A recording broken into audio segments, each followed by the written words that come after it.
тарыгында, Оштун тарыгында мына ушул Таанайбек Сарыбашевтай Ошто оңдоп түзөгөн мэр болгон эмес. Ушул баланы элибиздин атынан, эчти өзүнүн үй бүлөгүнүн атынан сизден суранам.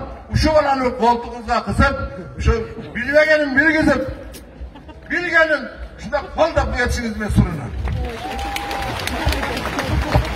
Оштун мэри боюнча болсо мына биринчи эле күндөн баштап баягы тополоң чыкканда кетип калды дегенде мен өзүм чакыртканмын бардыгын тең. Акимдерди, мэрлерди, губернаторлорду, министрлерди келгиле, иштегиле. Өкмөттүн иши туруп калбасын, алдыга акырындан болсо да жылдыра бергиле. Анан кийин реформадан кийин, анан кийин баары баягы жаңыча келсин деп. Ошон үчүн бизде мындай куугунтуктоо, өч алуу, же болбосо бирөөнү душман тутуу деген болбойт. Бардык нерсени айкөлдүк менен, кечиримдүүлүк, мээримдүүлүк менен чечебиз. Ошондуктан мына менин жанымда отурат, иштеп аткан адам иши менен көрүнүп турса элге, эмне үчүн аны кетиришибиз керек, иштеш керек. Андай адамдар, андай кадрлар.